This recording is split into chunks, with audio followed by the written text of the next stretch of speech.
ini. Kalau cuman kayak gini, 1 hari 2 hari insya Allah sudah sembuh ini. Ada yang lebih parah dari ini. Nah, dengan kita, tapi jangan bohong, memang ada ceritanya, memang kita lihat ada penyakit yang lebih parah dari ini dan sembuh. Jangan buat-buat omongan, nanti dia tidak sembuh-sembuh, akhirnya kita disumpah-sumpah. Nah, jadi ini termasuk hal yang menyenangkan orang sakit. Nah, jangan kebalikannya. Kita bilang, wadah menih, kau banyak-banyak istighfar menih. Dak ampun lah menih. Taklah, mungkin dak jam 5, jam 6 kau nih. Ukurannya 6 menih. Kau alung telepon-telepon lah tukang-tukang gali-gali kubur dari sekarang. Menengok-nengok ini lah berat lah. Nah, yang seperti ini yang dijauhkan, dihindarkan. Jangan menakut-nakuti orang yang sedang sakit. Buat dia senang. Bahkan kalau dia kepingin sesuatu, kita belikan. Belikan dia makanan yang dia kepingin pada saat itu. Justru itu akan menjadi apa? Penyembuh buat dia. Yang penting kita tahu ini memang tidak berlawanan dengan penyakitnya. Ada orang sakit gula. Orang sakit gula. Kepingin, kata dia, kue ulang tahun yang gula sekilo. Orang sakit gula. Nah, kita tahu ini jelas dia bukan penyembuh. Habis ini potong tangan, potong kaki, na'udzubillah min dzalik. Karena kita tahu ini bukan obat kalau yang seperti ini. Dia sengaja kepingin nantang pantangan-pantangan. Jangan. Ada orang cuma sakit-sakit demam, dia kepingin sesuatu, kita berikan. Nah, jadi itu bukan jadi kaidah umum semua orang yang penyakit kepingin sesuatu hal kita belikan. Nah, selagi tidak bertentangan dengan penyakitnya. Kita tahu hanya cuma penyakit demam parah, bukan penyakit gula. Orang asam urat kepingin kangkung, asam urat kepingin makan kerang, asam urat kepengen makan cumi-cumi, jangan dikasih, itu kita bunuh dia.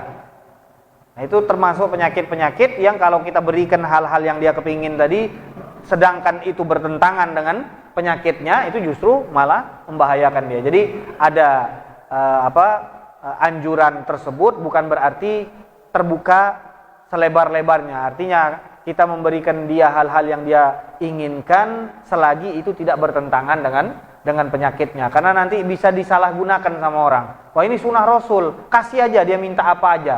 Nah, jangan. Karena ada hal-hal yang perlu kita perhatikan. Nah, kemudian selanjutnya dijelaskan bahwa Rasulullah SAW kalau sedang bersin, nah ini masih ada hubungannya dengan penyakit flu. Kadang bersin ini juga tidak harus flu. Kadang ada orang banyak debu bersin-bersin. Nah, sekarang adabnya pada saat bersin apa? Di antaranya yang dilakukan oleh Rasulullah, khafadha sautahu. Memelankan suara bersin tersebut. Wa talaqaha bi thawbihi, dan kemudian beliau tutup dengan bajunya. Baju, rida, terserah, pakai kain atau tisu, pakai tisu. Wa yukhammiru wajhahu, dan beliau tutupi wajah beliau pada saat bersin. Kemudian di antara sunnah yang lain, kalau seandainya tidak ada kain atau tisu, maka sunnah ditutup dengan tangan. Jadi kalau pas kebetulan ada tisu atau kain, tutup dengan kain pada saat bersin. Kalau tidak ada, maka tutup dengan tangan. Ini sunnah. Kemudian di sini dijelaskan pada saat apa saja Rasulullah SAW menggunakan tangan kanannya, dan pada saat apa saja Rasulullah menggunakan tangan kiri. Riwayat Sayyidah Aisyah menyebutkan bahwa Nabi menggunakan tangan kanannya untuk berwudu dan untuk makan. Sebenarnya ada hadis lain yang menyebutkan bahwa Nabi menyenangi tangan kanan digunakan untuk hal yang baik-baik, memberi, menerima, makan, minum, itu semuanya pakai tangan kanan. Dan adapun tangan kiri untuk hal-hal yang bersifat kotor.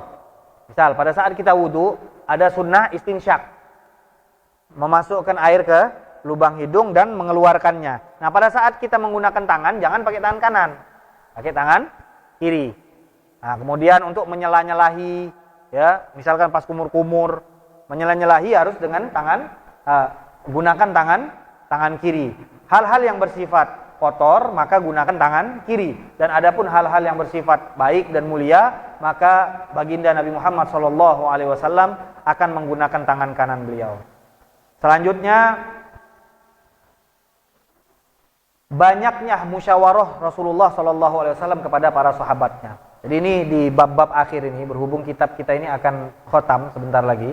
Di bab-bab akhir ini 2 hadis pindah tema, 2 hadis pindah tema. Jadi ada akhlak-akhlak yang dilakukan oleh Rasulullah SAW dalam keadaan-keadaan yang berbeda-beda. Nah, tadi kita sudah masuk dalam adab menjenguk orang sakit, adab pada saat kita bersin, kemudian pada saat apa saja kita menggunakan tangan kanan dan apa saja kita menggunakan tangan kiri. Nah, sekarang hal yang tidak ada kaitan dengan sebelumnya, yaitu Rasulullah SAW seorang pemimpin yang diutus oleh Allah Subhanahu Wa Taala dengan kecerdasan yang luar biasa. Karena seorang nabi itu memiliki akal di atas rata-rata pasti. Gak mungkin ada seorang nabi diutus oleh Allah Subhanahu Wa Taala diajak ngomong gak nyambung. Gak mungkin. Makanya syarat seorang nabi itu fitnah, pakai to, ya. Al-fitnah ini artinya kecerdasan. Makanya lihat, pada saat kejadian orang-orang di kota Mekah berbeda pendapat, bahkan sudah sampai mau berperang di antara mereka untuk menentukan kabilah mana yang pantas mengangkat Hajar Aswad ke tempat Ka'bah. Semuanya sudah hampir berselisih dan sudah hampir menumpahkan darah. Hingga mereka sepakat, siapa yang masuk pertama kali ke dalam Masjidil Haram, diserahkan kepadanya lah pengangkatan Hajarul Aswad ke tempat aslinya. Ternyata yang masuk adalah Rasulullah SAW. Nah, lihat, Nabi tahu sebelumnya ada perselisihan. Bisa saja Nabi langsung mengangkat dan meletakkan Hajarul Aswad, tapi Nabi tahu pasti akan ada orang-orang yang tidak terima tetap. Apa yang dilakukan Rasulullah? Beliau bentangkan ridanya, kemudian Hajar Aswad itu diambil ke atasnya, dan beliau perintahkan kepada kepala-kepala kabilah untuk memegang kain ini, untuk mengangkatnya ke dekat tempat yang akan diletakkan Hajar Aswad. Jadi semuanya merasa mereka semuanya ada andil di dalam pengangkatan dan peletakan Hajarul Aswad. Nah, ini termasuk salah satu kecerdasan Rasulullah SAW. Di antara kecerdasan yang diceritakan oleh para ulama kita, di antaranya Imam Ibnul Jauzi dalam kitab beliau Al-Adqiya, bahwa pada suatu hari Rasulullah berjalan dengan Sayyidina Abu Bakar As-Siddiq untuk mengetahui keberadaan orang kafir Quraisy sudah berada di mana. Nabi dari kota Madinah berjalan, dan Nabi tahu akan ada penyerangan dari kota Mekah. Kafir Quraisy Mekah akan menyerang. Nah, cuma Nabi tidak tahu sekarang mereka sudah berada di mana. Nah, biasanya kalau ada orang yang lewat dari arah orang kafir Quraisy, mereka tahu, oh, ini kemarin saya ketemu di hari ini, berarti sekarang kurang lebih sudah sampai di kampung ini. Kayak kita misalkan dari Pengkal ke Mentok, sejam dari Pengkal, kira-kira sudah di mana? Kurang lebih di Kelapa, tak? Kurang lebih di Kelapa. Jadi mereka sudah terbiasa perjalanan Mekah Madinah, sudah terbiasa. Jadi pas Rasulullah berjalan, Rasulullah bertanya sama ada orang tua. Kata Nabi, sudah di mana orang-orang kafir Quraisy? Dia bilang, kamu ini siapa? Orang kafir Quraisy itu keluar untuk memerangi Muhammad. Dia bilang, kamu siapa? Kasih tahu dulu, nanti saya akan kasih tahu, kata Nabi. Dari mananya saya akan kasih tahu. Kata dia, oh kalau nggak salah mereka sudah sampai di kampung ini, karena saya ketemu 2 hari atau 3 hari yang lalu. Nah, dia ini perjalanan Mekah Madinah kan kurang lebih 7-8 hari. Nah, saya 3 hari yang lalu bertemu, kata dia, paling tidak sekarang sudah sampai kampung ini. Ayo, kata dia, sekarang kamu dari mana? Oh, kami dari Mimma'in.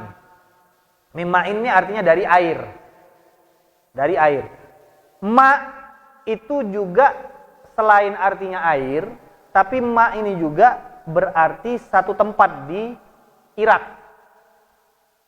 Ma ini nama, bukan ma'un, ya, ma. Nyebutnya sama seperti ma.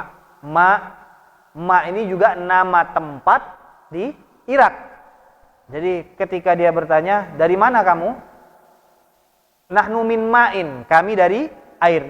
Nabi maksudnya apa? Kami ini diciptakan oleh Allah dari air. Benar gak? Semua manusia diciptakan oleh Allah dari air. Tapi orang tua ini ngira, oh dari air dari kota Irak berarti. Dari ma, yaitu kota Irak. Nabi memaksudkan dari air, yaitu dari air mani. Semua manusia diciptakan dari air mani, dari air. Nah, orang tersebut mengira Nabi berasal dari kota Irak. Nah, ini termasuk hal yang diceritakan oleh para ulama yang menunjukkan kecerdasan Rasulullah Shallallahu Alaihi Wasallam, dan masih banyak lagi. Nah, jadi di sini Rasulullah Shallallahu Alaihi Wasallam kita sudah tahu tadi paling cerdasnya orang, pemimpin yang belum pernah gagal. Kalau Rasulullah Shallallahu Alaihi Wasallam membuat satu ketetapan, tidak mungkin ketetapan itu salah, karena semuanya akan berasal dari wahyu. Tapi apa yang dikatakan oleh Allah Subhanahu Wa Taala, wasyawirhum fil amr, dan bermusyawarahlah kepada mereka, para sahabat-sahabatmu, di dalam urusanmu. Allah perintahkan tetap untuk bermusyawarah. Dan ini bukan kekurangan untuk Rasulullah SAW. Ketika Nabi bermusyawarah dengan sahabatnya, Nabi ingin mengajarkan kepada umat bahwa beliau seorang pemimpin yang tidak mungkin salah masih bermusyawarah. Bagaimana dengan orang yang tidak ada jaminan dia salah atau benar? Kita manusia biasa selain Nabi, kita pasti akan banyak salahnya. Nah, justru bagi kita musyawarah itu jadi lebih harus lagi. Jika seorang nabi saja diperintahkan oleh Allah Subhanahu wa taala untuk bermusyawarah, maka bagi kita bermusyawarah itu lebih harus lagi. Nah, Nabi ini pernah juga mengatakan, ma khaba man istasyara. Tidak akan sia-sia dan tidak akan mengalami kerugian orang yang bermusyawarah. Orang yang bermusyawarah. Jadi orang yang bermusyawarah itu dia akan mendapatkan ketetapan yang biasanya membawa kepada kemaslahatan.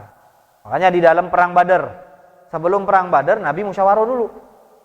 Perang Uhud, sebelum perang Uhud Nabi musyawarah dulu. Jadi ada musyawarah ketika mau menghadapi suatu urusan. Sayyidah Aisyah mengatakan, aku belum pernah melihat orang laki-laki yang lebih banyak musyawarah dari Rasulullah SAW. Jadi urusan-urusan penting Nabi musyawarah. Setiap ada urusan Nabi bermusyawarah kepada para sahabat-sahabat Nabi Muhammad sallallahu alaihi wasallam. Nah, padahal para sahabat pun tahu kalau Nabi langsung memerintahkan, mereka langsung mengikuti. Bahkan kalau tidak ada musyawarah sebelumnya, para sahabat langsung mengikuti perintah Rasulullah SAW, dan mereka yakin semua perintah Nabi pasti akan mendatangkan kemaslahatan dan kebaikan. Nah, itu tadi, karena Nabi ingin mengajarkan kepada umatnya betapa pentingnya bermusyawarah tersebut. Nah, jadi supaya kita tidak salah ambil langkah. Nah, jadi dalam keadaan-keadaan yang remeh bermusyawarah, apalagi dalam keadaan-keadaan yang penting. Jangan mengambil sikap, jangan mengambil ketetapan sebelum kita bermusyawarah. Jadi musyawarah ini termasuk sunnah Rasulullah sallallahu alaihi wasallam. Kemudian bab berikutnya, jadi ini cuma satu hadis. Sunnah berikutnya yang diajarkan oleh Rasulullah diriwayatkan oleh Abdullah bin Abbas, beliau mengatakan at-tawakku, menyandar kepada tongkat, min akhlaqil anbiya, termasuk akhlaknya para nabi-nabi, kata Abdullah bin Abbas. Beliau bercerita bahwa Rasulullah memiliki tongkat yang beliau menyandar di tongkat tersebut. Wa ya'muru bitawakki 'alaiha, dan beliau memerintahkan untuk memakai tongkat tersebut. Untuk memakai tongkat, menyandarkan tangan kita kepada tongkat tersebut. Imam kita Syafi'i pada saat beliau masih muda, beliau memakai tongkat. Ditanyakan oleh seseorang, kenapa engkau memakai tongkat wahai Imam Syafi'i padahal engkau masih muda? Untuk mengingatkan aku bahwa aku sedang dalam perjalanan. Karena biasanya orang pakai tongkat itu kan untuk memudahkan seseorang yang melakukan perjalanan jauh. Yang berjalan jauh, dia pakai tongkat untuk memudahkan dia. Nah, Imam Syafi'i walaupun tidak melakukan perjalanan, Beliau memakai tongkat. Maksud dari Imam Syafi'i ini adalah untuk mengingatkan kita bahwa kita ini di dunia sedang melakukan perjalanan menuju akhirat. Supaya kita teringat terus ketika kita melihat tongkat, kita ini sedang melakukan perjalanan menuju akhirat. Nah, itu yang dilakukan oleh Imam kita Asy-Syafi'i rahimahullahu taala wa ardhah. Wallahu taala a'lam bissawab. Alhamdulillah. Hujan petir tidak libur-libur gitu ya. Alhamdulillah. Mudah-mudahan sebagaimana turun hujan zahir, insyaallah hujan rahmat batin juga kepada kita. Amin. Naam. Majib kitab. Bismillahirrahmanirrahim. Qala al-Imam Al-Habib Abdullah bin Alawi Al-Haddad rahimahullahu taala wa nafa'ana bihi wa bi ulumihi wa bi ulumi sa'iri salihin fid dharain amin.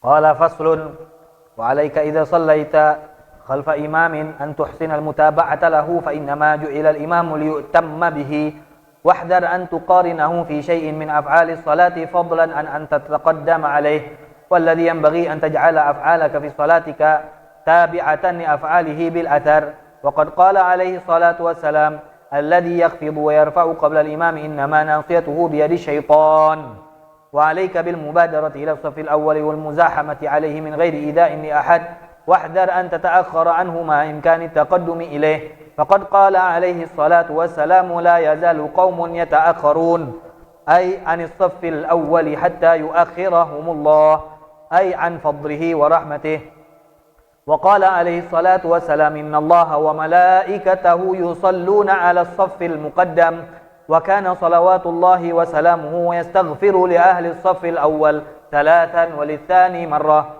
وعليك برص الصفوف وتسويتها فإن كنت إماما كان الأمر منك بذلك آكد وهذا أمر مهم في الشرع وأكثر الناس غافلون عنه وقد كان رسول الله صلى الله عليه وسلم يحرص على ذلك ويتولى فعله بنفسه ويقول لتسون صفوفكم أو ليخالفن الله بين قلوبكم ويأمر بسد الفرج ويقول والذي نفسي بيده إني لأرى الشيطان يدخل في خلل الصف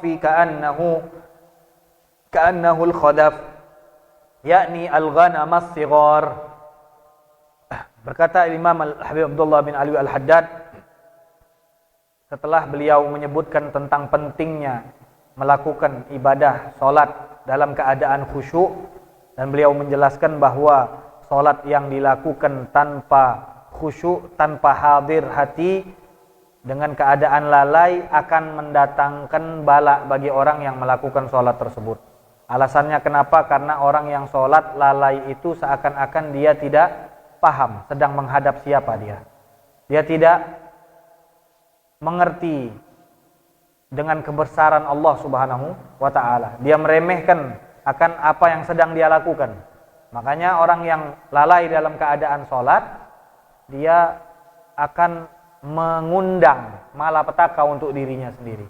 Jadi usahakan di dalam sholat tersebut sebisa mungkin, semaksimal mungkin untuk menghadirkan hati kita dan memahami apa yang sedang kita baca, apa yang sedang kita lakukan pada saat sholat tersebut.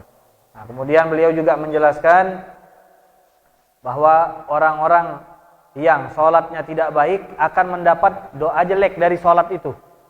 Kata beliau, sholat ini kalau dilakukan dengan baik, dia akan mengatakan, semoga Allah menjagamu sebagaimana engkau menjagaku. Dan apabila dilakukan dengan tanpa syarat dan rukun yang benar, maka sholat tersebut akan mendoakan jelek dengan mengatakan, semoga Allah menyia-nyiakanmu sebagaimana engkau menyia-nyiakan aku. Nah, untuk tema kita kali ini beliau masih di dalam sholat, tapi kali ini beliau lebih menekankan kepada sholat berjamaah. Beliau mengatakan, kalau kau sholat di belakang imam, maka ikutilah imam tersebut dengan baik. Karena imam itu dijadikan untuk diikuti. maka berhati-hatilah. Bareng saja nggak boleh sama imam. Bareng nggak boleh. Apalagi mendahului imam. Dan yang harus kau lakukan adalah melakukan pekerjaanmu, melakukan rukunmu setelah imam sempurna melakukan rukunnya. Jadi imam mengatakan Allahu Akbar. Sebelum terdengar roh imam habis, jangan kau ucapkan takbir. Terutama di dalam takbiratul ihram sudah kita jelaskan, orang yang mengucapkan takbir sedangkan imam belum selesai mengucapkan takbir, maka sholatnya tidak sah. Tidak sah, bukan makruh, bukan haram, tidak sah sholatnya. Jadi hati-hati, sebelum imam selesai Allahu Akbar, jangan mengucapkan Allahu Akbar. Nah, adapun yang lainnya, ruku, i'tidal, kalau dia mendahului imam dengan sengaja satu rukun, itu hukumnya haram. Hukumnya haram. Sah nggak sholatnya? Masih sah, tapi hukumnya haram. Artinya dia berdosa dengan mendahului imam satu rukun. Mendahului imam satu rukun. Kemudian beliau mengatakan, Nabi pernah bersabda mengancam orang-orang yang melakukan mendahului imam di dalam rukun-rukunnya. Orang yang menundukkan kepalanya dan mengangkat kepalanya sebelum imam, itu sesungguhnya kata Nabi, di ubun-ubunnya ini sedang dikuasai oleh setan. Jadi sebenarnya setan yang mengajak dia untuk mendahului imam. Nah, kemudian berikutnya Imam Al-Haddad menjelaskan bahwa di dalam sholat berjamaah itu ada pahala-pahala lain yang bisa kita dapatkan. Di antaranya adalah bersegera untuk memenuhi shaf awal, shaf pertama.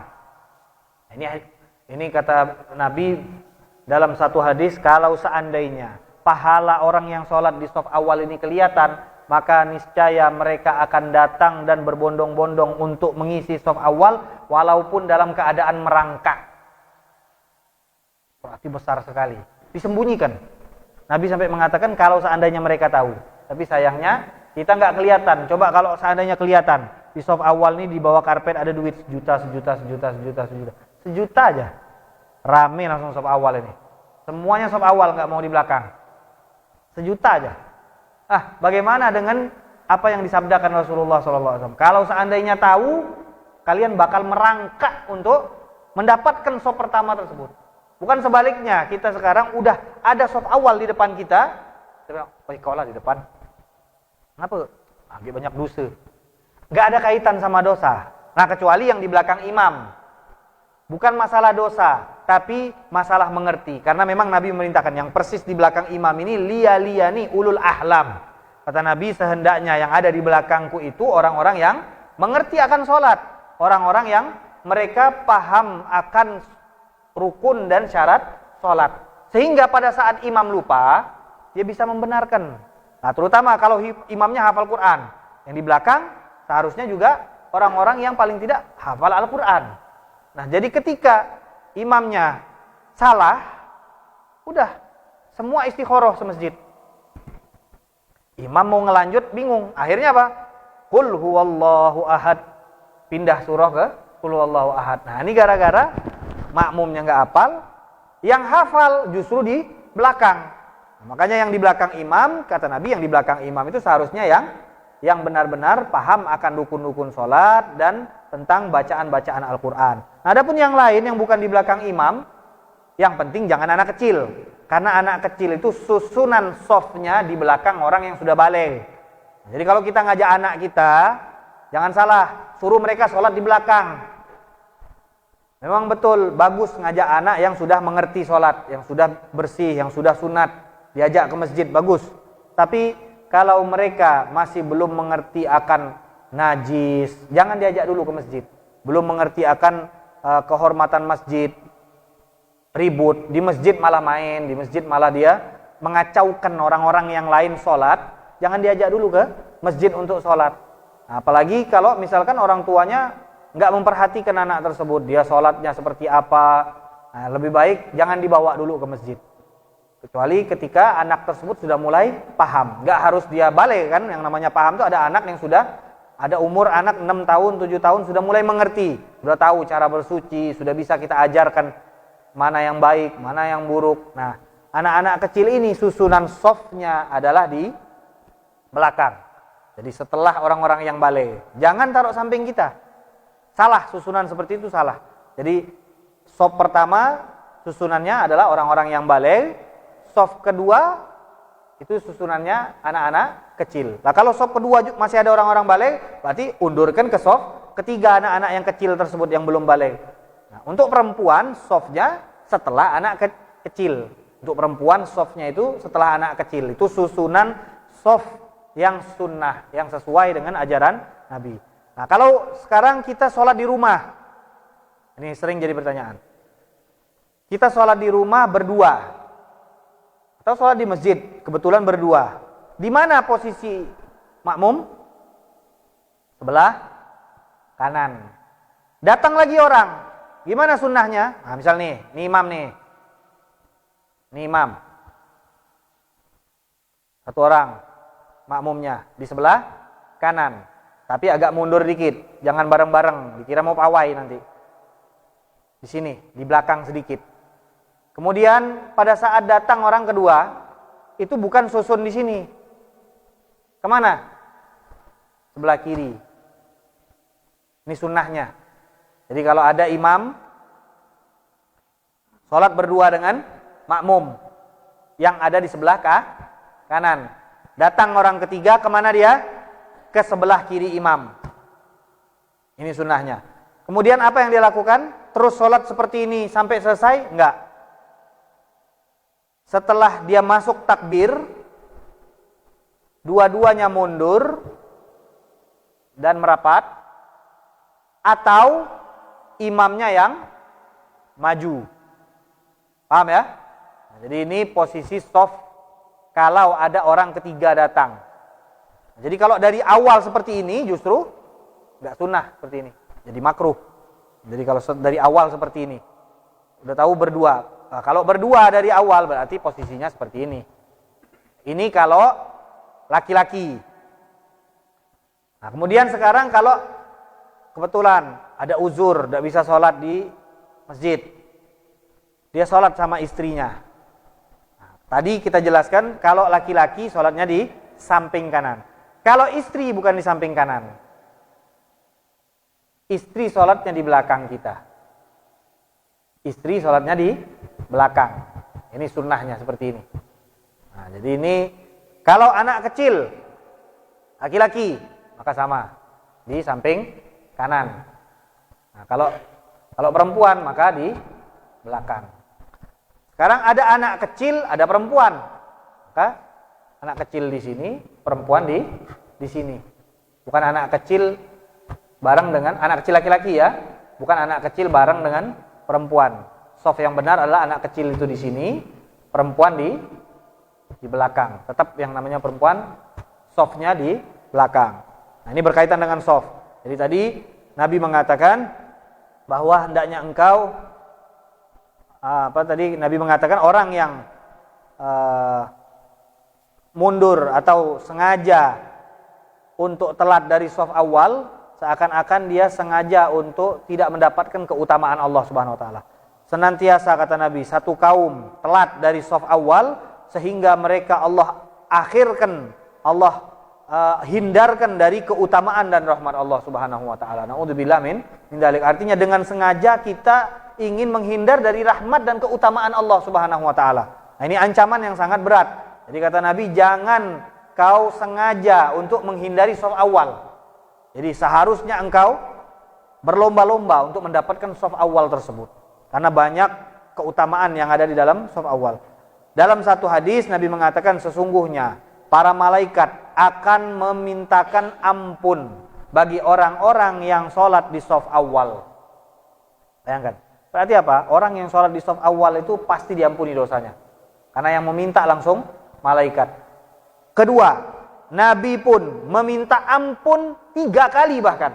Untuk siapa? Untuk orang yang sholat di shaf awal. Dan hanya memintakan ampun 1 kali untuk orang yang ada di shaf kedua. Jadi Nabi minta ampun kepada Allah. Ya Allah, ampuni orang yang sholat di shaf awal. Sebanyak 3 kali Nabi memintakan ampun. Pasti dikabulkan oleh Allah Subhanahu wa taala. Jadi ini rebutan. Di dalam shaf awal ini rebutan. Kemudian sunnah yang harus dilakukan di dalam sholat berjamaah adalah meluruskan barisan dan merapatkannya. Meluruskan dan merapatkan. Dan kalau imam, jadi ini bukan tugas imam saja. Jadi kalau kita lihat ada orang di samping kita belum lurus, kita luruskan. Jadi bukan cuma tugas imam. Dan imam sebelum sholat disunnahkan untuk melihat. Bahkan Rasulullah SAW merapikan shaf itu dengan diri beliau sendiri. Jadi beliau yang situ kurang maju, sini agak mundur. Yang sini Rasulullah sendiri yang meluruskan dan merapatkan shaf itu pada saat beliau jadi imam. Dan ini termasuk tanggung jawab bersama. Jadi kalau ada makmum yang tidak terlihat oleh imam, maka makmum yang di sampingnya yang tahu dia tidak sejajar dengan makmum lainnya, sehendaknya meluruskan dan merapatkan shaf orang tersebut. Karena ada ancaman oleh Rasulullah SAW. Beliau mengatakan, la tusawwunna sufufakum aw la yukhalifannallahu baina qulubikum. Beliau mengatakan, hendaknya kalian meluruskan shaf dan barisan kamu, atau kalau tidak Allah akan mencerai-beraikan hati-hati kamu. Jadi kadang penyebab kita ini sering berselisih, sering berbeda pendapat, sering kita cekcok, tidak cocok dengan saudara kita sendiri, gara-gara kita tidak memperhatikan di dalam shaf barisan sholat. Nah, ini ada ancaman, kata Nabi, yang namanya shaf ini ada kaitan dengan hati. Kalau kita luruskan, rapikan, rapatkan, maka hati kita pun akan cocok dengan orang-orang yang ada di samping kita tersebut, dengan saudara-saudara kita yang ada di dalam barisan sholat tersebut. Dan kalau kita langgar, satu maju, satu ke belakang sedikit. Nah, sebenarnya kalau patokannya itu gampang. Nah, kalau kita sholat nih, ini sejadah nih, ya. Nah, kita jadikan garis ini semuanya ditumit, pasti lurus.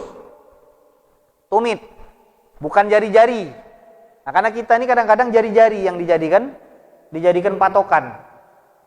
Pada saat sholat, kalau jari-jari yang kita jadikan patokan, yang orangnya tinggi, dia akan agak mundur.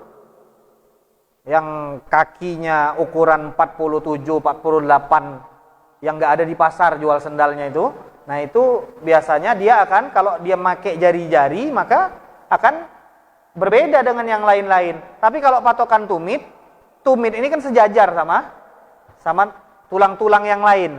Nggak ada orang tumit, orang mendul sampai seperti ini, nggak ada. Tumit pasti rata kan, sampai ke atas. Nah, jadi tumit itu menjadi patokan. Kalau semua tumit ditaruh di garis ini, rapi nggak, Sob? Gampang merapikannya. Semua tumit taruh di barisan ini, di garis yang belakang ini. Nah, yang penting kita harus sepakat dulu mana garis yang mau kita jadikan patokan tumit. Patokannya tumit, tapi yang satu patokan garis ini, yang satu patokan garis belakang. Nah, kita harus ketemu dulu. Nah, ya, seperti ini, biasanya ini nih. Ya, garis yang di belakang ini dijadikan patokan untuk meletakkan tumitnya, sehingga semua sama. Nah, kemudian beliau mengatakan, wa ya'muru bisaddil furaj. Kalau ada yang masih longgar, kata Nabi, tutupi.